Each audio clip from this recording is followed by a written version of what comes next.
With Tay Savage, Welch World's most feared bully, incarcerated, the members of the crew formerly known as So Icy would begin to bicker amongst themselves. One of these members would also post an angry message on Facebook accusing Welch World affiliated rap crew, the Buck 20 Brick Boys, of being fake for not paying for Tay's bond, despite acting like they were making money. The post would even get a reply from a member of their ops, the Av, who would actually laugh at Tay's predicament, saying that she wished Tay would die in jail and that he would be the next one killed. However, while Welch World's beef with the Av was escalating, they were by no means the only ops in the low end. Their other enemies included sets like nearby Lake Park, aka Suwoo, and the 051 Young Money set, with both gangs dissing Welch heavily throughout 2011. In February, following the murder of Cess, a member of Young Money would post a highly disrespectful image of Welch's death site onto his Facebook, and in the comments, a member of Welch World would reply saying that Young Money wanted to be just like them, to which the Young Money member would respond with a direct threat saying he would be dead in 3 days. Rapper Lil Mark from Young Money would also participate in the conversation dissing Welch World, as would a member of Lake Park, who were allegedly already clicked up with Young Money at the time, as was the Av, seemingly cool with both Young Money and Lake Park at this point. So Welch World had a whole collection of gang sets on their case at this time, all while their trigger-happy enforcer Tay was in jail. With that in mind, it was no surprise then that following back-to-back murders avenging Welch, soon Welch World would end up suffering another loss of their own. The month after Neef's murder, on May the 11th, around 4 PM, another beloved member of Welch World called Lil Tim, real name Timothy Wardlow, would be in Lake Park's neighborhood at the 3900 block of South Lake Park Avenue when he was shot and rushed to hospital. He would unfortunately pass away the next day, with some members from Welch World beginning to refer to their area now as Timtown or Dub Club, with Welch World Dub Club sometimes being referred to as WWDC from then on. There wouldn't be any reports of any suspects being captured immediately following the murder, but the police would state that several people were being questioned and a gun had been recovered. Surprisingly, it would turn out that Lil Tim was in fact a cousin of one of the Young Money members, and not just any member, but one of the most famous members, the rapper Driller. In 2014, Driller would even tweet about this fact, saying that it didn't matter because Tim was still an op. But the fact that the Av hadn't allegedly been part of the hit wouldn't stop them from participating in dissing Tim after his death. And after one of the Welch World members would post a tribute to Tim following his death, a member of the Av would comment, saying that Welch World members were sad now, but didn't have any remorse after killing Cess and Neef, and now it was time for war. And wartime it indeed was, because while the Av had seemingly not retaliated immediately following the death of Cess and Neef, they were delighted with the infighting and external beefs that had caused their most hated enemies to lose one of their beloved members. And soon, the Av would be ready to make their own direct retaliation against Welch World for the murders of Cess and Neef. Retaliation that would sadly go wrong, leading to tragic consequences that left an innocent child dead.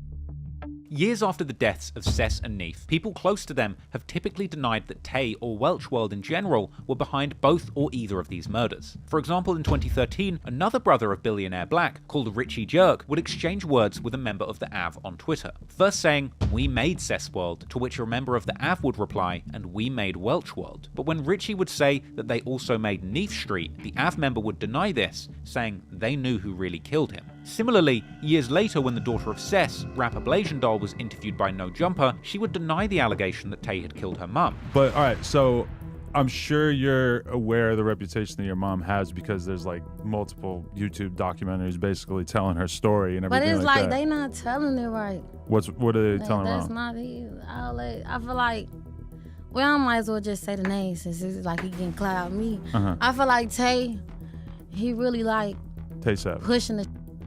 He never did it. That's why I keep saying allegedly. You allegedly did it. However, what we do know from very close sources is that after the murders in 2011, the Av very much considered Welch World to be responsible for both murders. Because what the Av didn't know at the time was that they actually had a police informant in their circle, a man named Keith Daniels, who was actually the older brother of Neef. According to a Chicago Sun-Times article about Keith Daniels, in May 2011, around the same time when Lil Tim was killed, Daniels was actually arrested for having a gun. Daniels was a drug dealer with many connections to the streets, and to avoid prison, he would begin to cooperate with the FBI, who were at the time focused on catching a gang called the Hobos. They were considered to be one of the most dangerous gangs in Chicago during the 2000s. In the process of informing the FBI about the Hobos, Daniels would also give police information about the Av. According to Daniels, the Av considered Welch World to be directly responsible for killing both Sess and Neef, and they wanted revenge. And they would try and get that revenge on the 3rd of August 2011. Around 5:30 p.m, 16-year-old Steve Barron, an alleged member of Welch World, who had appeared in videos with affiliates of the crew, was hanging at the Metcalf Park near Welch World's hood, a common hangout place for their members. This park itself actually has appeared prominently in numerous music videos from members of Welch World. He was on the basketball court playing with other people from the neighborhood, including a 13-year-old boy called Bebe, real name Darius Brown, a talented young player who, according to his family, lived and breathed basketball.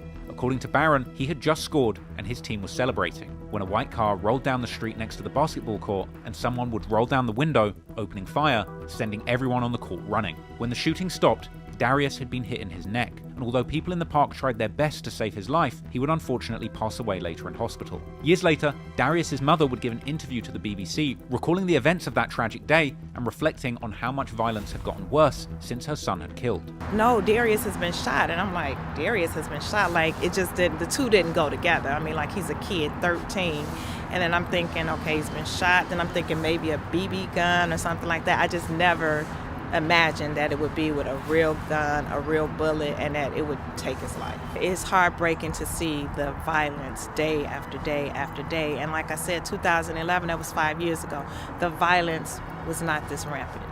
And here we are 5 years later, and nothing has changed. In fact, it's gotten worse. The friends of Darius, many of who were affiliated with Welch World, would begin calling themselves BBG, or Bebe Gang, in his honor. And even Tay would later recollect on how he used to often hang out in Metcalf Park, even though he didn't play basketball, just to watch Darius play. I don't even like sports. I used to come up there and just watch Shorty. You feel me? Shorty got nothing to do with nothing. I think he was like 10, 11 at the time. You feel me? And they just shot through the gate, shot.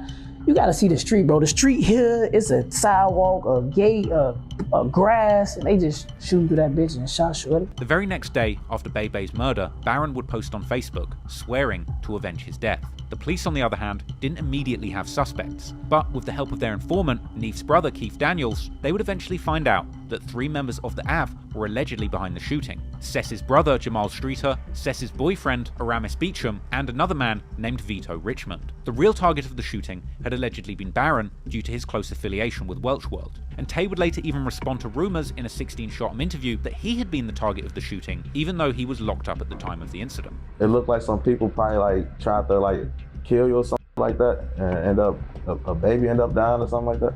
Yeah, bro, I wasn't even out. That's when Sess, brother, and Baby Daddy, one of Baby Daddy, they supposed to shot up a park or something and killed the little boy, little raw ass little hooper, little baby, raw as hell, you feel me? But I wasn't even out. I was locked up.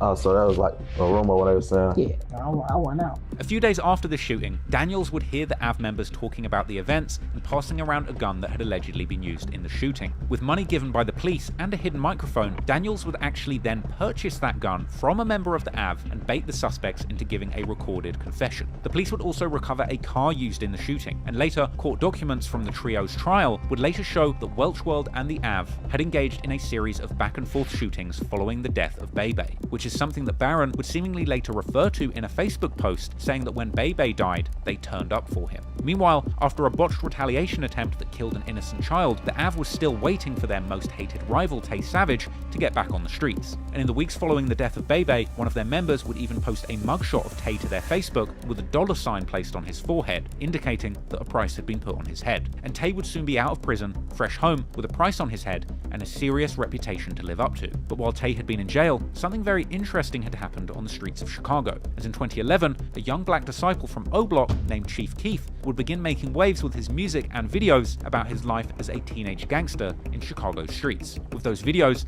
first going viral locally and eventually all over the world. And within just a few months, the entire world would be watching the Chicago drill scene with interest, as the gang wars in Chicago would become a trending topic and people all over the world would be tuning in to find out the latest drama on the city's gang-infested streets. And as the world began to learn about the deadly war in Welch World, soon too, the legend of Tay Savage would become a trending topic.